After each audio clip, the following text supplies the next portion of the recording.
નમસ્કાર દર્શક મિત્રો, હું છું જીગર. આપ જોઈ રહ્યા છો નર્મદા સમાચાર. સૌપ્રથમ જોઈશું આજના મુખ્ય સમાચારો. અંકલેશ્વરના ભરણ ગામે પરિવારને ગરમીમાં ઘરની બહાર સૂવું મોંઘું પડ્યું. પરિવાર બહાર સૂતો હતો અને તસ્કરો મકાનમાંથી ₹17 લાખના સોના ચાંદીના દાગીનાની ચોરી કરી ફરાર. પશ્ચિમ બંગાળમાં વકફના કાયદાના વિરોધે હિંસા. ભરૂચમાં વીએચપીએ કલેક્ટરને આવેદનપત્ર આપ્યું. રાષ્ટ્રપતિ શાસન લાદવા એનઆઈએની તપાસ કરવાની માંગ કરાઈ. ભરૂચની મનુબર ચોકડી પર ગોદરેજ કર્મચારીઓની બસ પલટી ખાધી. આગળના વાહને અચાનક બ્રેક મારતા બસ ડ્રાઈવરે સ્ટીયરિંગ પરનો કાબુ ગુમાવ્યો.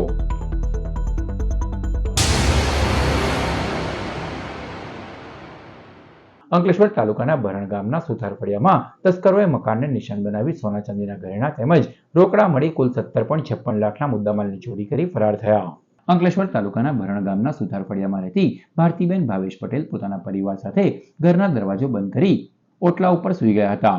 તે દરમિયાન તસ્કરોએ ત્રાટકી ઘરનો દરવાજો ખોલી અંદર પ્રવેશ કર્યો હતો અને સોના ચાંદીના ઘરેણાં તેમજ રોકડા 1.62 લાખ મળી કુલ 17.56 લાખના મુદ્દામાલની ચોરી કરી ફરાર થઈ ગયા હતા. તસ્કરોએ એ પ્રમાણે સામાનને વેરવિખેર કર્યા વગર ચોરી કરી હતી કે પરિવારને સવારે ઉઠ્યા બાદ પણ ચોરીની ખબર ન પડી હતી.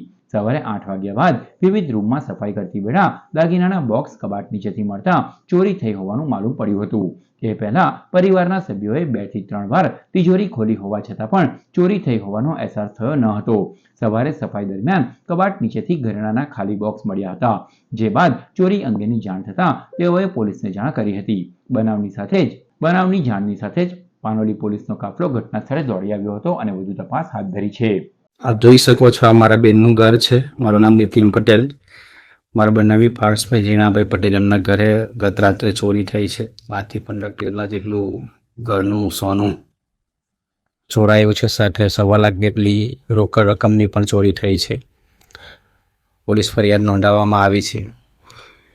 તેઓ બહાર સૂતા હતા અને આગળના દરવાજેથી જ કોઈ પ્રવેશીને આ ચોરી કરીને સામાન વેરવિખેર કરેલો ઘરમાં જોવા મળે છે. ઘરેણાની ચોરી થઈ છે.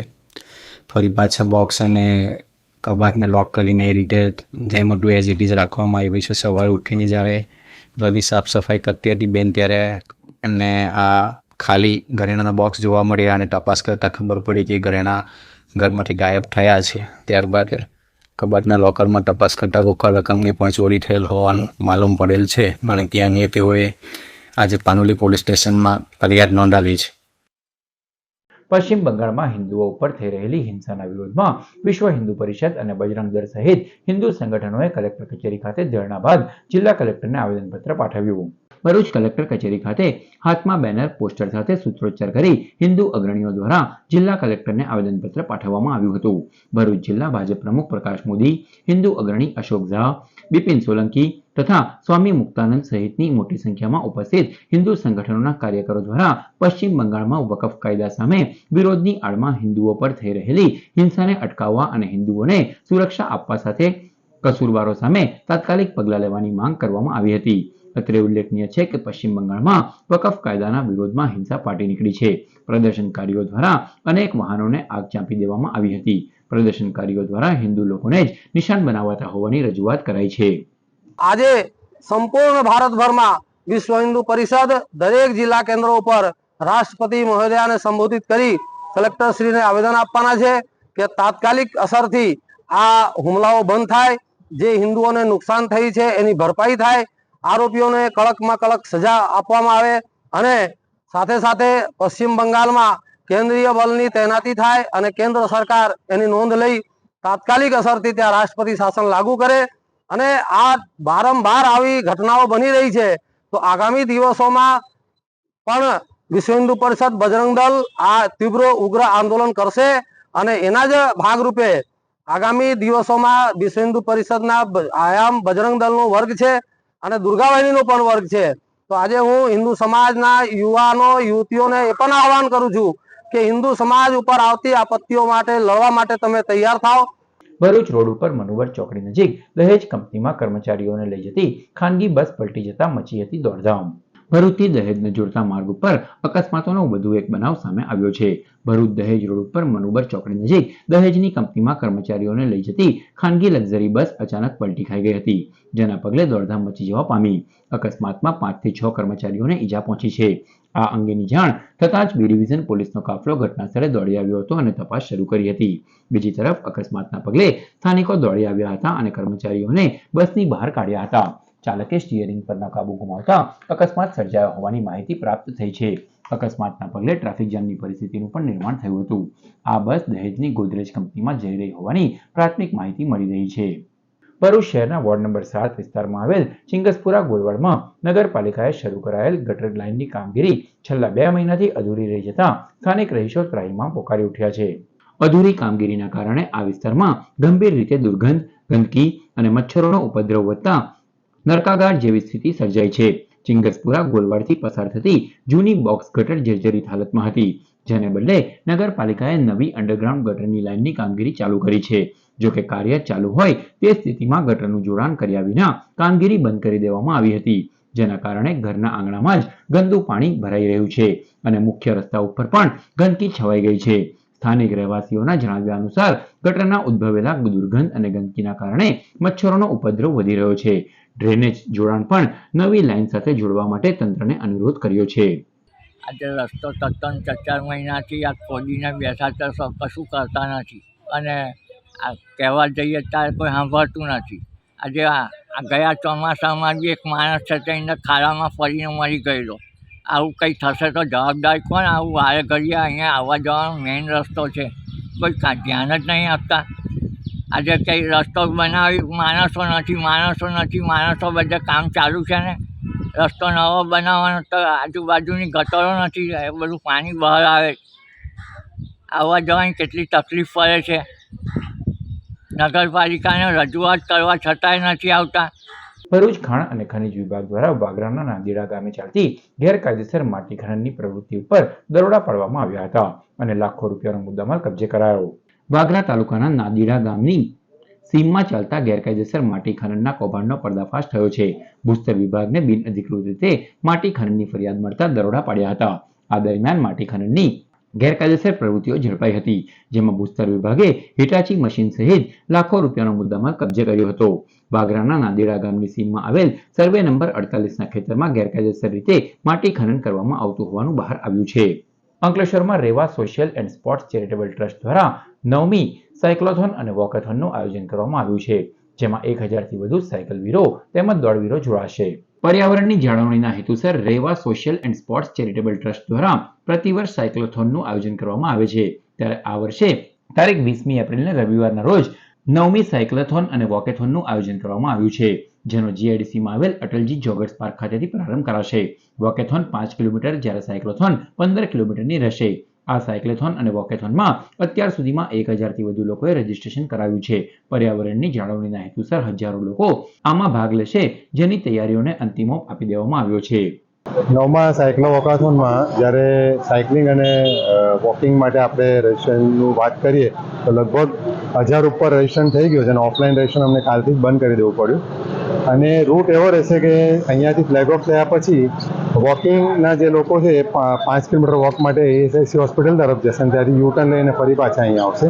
જ્યારે સાયકલિંગ માટે માનવ મંદિર થઈ, યોગી એસ્ટેટ થઈ અને આપણો જે ગાર્ડન સિટીવાળો રોડ છે એમાં 2 રાઉન્ડ ટોટલ લઈ અને લગભગ 15 કિલોમીટર જેટલું સાયકલિંગ કરી એમનું પણ પૂર્ણાહતિ અહીંયા જ થશે. આ ફેમિલી ઇવેન્ટ છે અને લગભગ બધા ટાઈપના લોકો આમાં જોડાય છે અને અમારો મેઇન ઉદ્દેશ્ય આ વખતે યુઝ બાયસાયકલ એઝ અ કમ્યુનિટી એટલે ટ્રાન્સપોર્ટ તરીકે આપણે સાયકલનો ઉપયોગ કરી અને એન્વાયરમેન્ટમાં વ્યક્તિગત કોન્ટ્રીબ્યુશન આપીએ એ મુખ્ય રહેશે. મેઇન એન્વાયરમેન્ટની જાળવણી આ ટ્રસ્ટનું મુખ્ય ઉદ્દેશ રહેશે.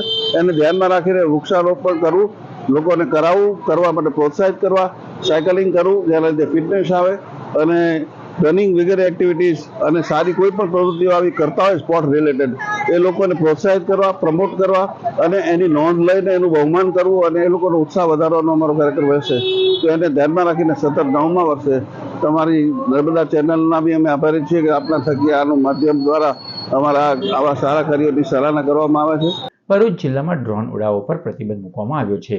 ભરૂચ પોલીસ અધિક્ષકે જિલ્લામાં આવેલા પ્રોહિબિટેડ એરિયા અને આંતરિક સલામતીને અસર કરે તેવા અન્ય સંવેદનશીલ વિસ્તારોને નો ડ્રોન ઝોન જાહેર કરવા બાબતે જાહેરનામું પ્રસિદ્ધ કરવા દરખાસ્ત રજૂ કરી છે. CAR નિયમની સેક્શન 13 મુજબ કયા કયા વિસ્તારોમાં ડ્રોન ઉડાવવાની મનાઈ કરવામાં આવેલ છે, જે લગત સૂચનાઓ કરવામાં આવેલ છે. કાર્યવાહી હાથ ધરવા અને પ્રોહિબિટેડ એરિયા અને આંતરિક સલામતીને અસર કરે તેવા અન્ય સંવેદનશીલ વિસ્તારોને નો ડ્રોન ઝોન જાહેર કરવા જરૂરી કાર્યવાહી હાથ ધરવા જરૂરી સૂચના કરવામાં આવી છે. આ હુકમનો ભંગ કરનાર વ્યક્તિ ભારતીય ન્યાય સંહિતાની કલમ 223 મુજબ શિક્ષાને પાત્ર થશે. તેમજ આ હુકમના ભંગ બદલ ફરિયાદ માંડવા હેડ કોન્સ્ટેબલ તેનાથી ઉપરની કક્ષાના પોલીસ અધિકારીને અધિકૃત કરવામાં આવ્યા છે. ડ્રોન કે રિમોટથી કંટ્રોલ કરાતા aerial missile, paraglider, remote control, micro light aircraft ચલાવવાની મનાઈ કરવામાં આવી છે. રેશન કાર્ડમાં સમાવિષ્ટ તમામ સભ્યોનું KYC કરાવવું જરૂરી છે, ત્યારે જરૂરી કામગીરી માટે સમજ અને પ્રક્રિયા પૂર્ણ કરવા માટે વોર્ડ નંબર 11માં KYC કેમ્પનું આયોજન કરાયું. કોઈપણ મુશ્કેલી અને વિક્ષેપ વિના રેશન કાર્ડ યોજનાનો લાભ મેળવવા માટે રેશન કાર્ડનું KYC કરાવવું ફરજિયાત બનાવ્યું છે. KYC પ્રક્રિયામાં આધાર કાર્ડ અને મોબાઈલ નંબર લિંક કરાવવામાં આવે છે. આ સાથે જ રેશન કાર્ડનો લાભાર્થી સાચો છે તેની ચકાસણી કરવામાં આવે છે. દશાલાડની વાડી ખાતે આયોજિત KYC કેમ્પનું મામલતદાર કચેરી દ્વારા આયોજન કરવામાં આવ્યું હતું. આ કેમ્પનો મોટી સંખ્યામાં રેશન કાર્ડ ધારકોએ લાભ મળે તે માટે સ્થાનિક નગરસેવકોએ જહેમત ઉઠાવી છે. આજરોજ વોર્ડ નંબર 11માં રેશન કાર્ડ KYC નો કાર્યક્રમ રાખેલો હતો. તેમાં જેટલા લોકો હાજર રહ્યું અને એનો લાભ લીધેલ છે. આ તબક્કે હું મામલતદાર ઓફિસ, રેશન કાર્ડ વિભાગ વાળાનો ખૂબ ખૂબ આભાર માનું છું. અને હજુ પણ આવા કાર્યક્રમો અમારા વોર્ડમાં થતા રહેશે. તો વખતો વખત સમાચારમાં અથવા તો વોટ્સઅપમાં પીકવા આવે તો મારે જનતાને નમ્ર વિનંતી છે કે એનો લાભ શાંતિથી અને જેટલો લેવાય એટલો લાભ લઈ શકો છે. ગ્રામજનો નિરોગી અને સુખમય રહે તે આશયથી જૂના તવરા ગામમાં શાંતિ હવન યોજાયો. ભરૂચ તાલુકાના જૂના તવરા ગામે માં નર્મદાના સાનિધ્યમાં મંગલ મઠ ખાતે શાંતિ હવન કરવામાં આવ્યો હતો. છેલ્લા 5 વર્ષથી ગામના વડીલો દ્વારા દર વર્ષે ચૈત્ર માસમાં ગ્રામજનો સુખમય અને નિરોગી રહે તેમજ વેપાર રોજગારમાં ઉત્તરોત્તર પ્રગતિ થાય તે માટે ઈશ્વરને પ્રાર્થના કરાય છે. હવન પૂજન કરી શ્રીફળ હોમવામાં આવ્યું હતું. ટોલા પુરાણી તવરા ગામના બ્રાહ્મણ જેઓ વર્ષોથી ચૈતર મહિનાની અંદર મા વેરઈ અને બબરુ મહારાજનો હવન સમસ્ત ગામની સુખાકારી માટે અમે 2020થી જ્યારે કોરોના આવ્યો ત્યારથી અમે કરીએ છીએ. અને ત્યારથી અમારા ગામની અંદર કોઈ પણ જાતની રોગ, તોગ, શોક કંઈ આવતું નથી. ભરૂચ જિલ્લામાં ગરમી વધુ પડતા લોકોના ઘરના એસી સાથે કુલરનો પણ વપરાશ વધ્યો છે. એપ્રિલ મહિનાની શરૂઆતથી જ તાપમાન 38 થી 42 ડિગ્રી સુધી રહ્યું છે. ગરમીના કારણે પ્રાથમિક શાળાના સમયમાં પણ ફેરફાર કરવામાં આવ્યો છે. ગરમીના કારણે કેટલાક લોકોને લૂની પણ અસર થઈ હતી. તેથી પડી રહેલી તીવ્ર ગરમીમાં રક્ષણ મેળવવા વધુ પાણી તેમજ ઘરની બહાર નીકળતા વેળા ચશ્મા રૂમાલનો ઉપયોગ કરવા માટે પણ સલાહ આપવામાં આવી છે. ભરૂચ જિલ્લામાં ખ્રિસ્તી સમુદાયે ગુડ ફ્રાઇડેની ઉજવણી કરી હતી. આ દિવસે પ્રભુ ઈસુ ખ્રિસ્તે માનવજાત માટે આપેલા બલિદાનને યાદ કરવામાં આવે છે. સમગ્ર જિલ્લાના ચર્ચોમાં વિશેષ પ્રાર્થના સભાઓનું પણ આયોજન કરવામાં આવ્યું હતું. ભરૂચના બંબાખાનાના CNI ચર્ચ અને કેથોલિક ચર્ચ સહિતના તમામ ચર્ચોમાં વિશેષ પ્રાર્થના સભાઓ યોજાઈ હતી. સમાચાર પૂર્ણ કરતા પહેલા મુખ્ય સમાચારો પર ફરી એક નજર.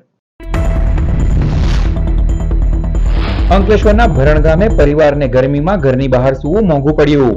પરિવાર બહાર સૂતો હતો અને તસ્કરો મકાનમાંથી ₹17 લાખના સોના ચાંદીના દાગીનાની ચોરી કરી ફરાર.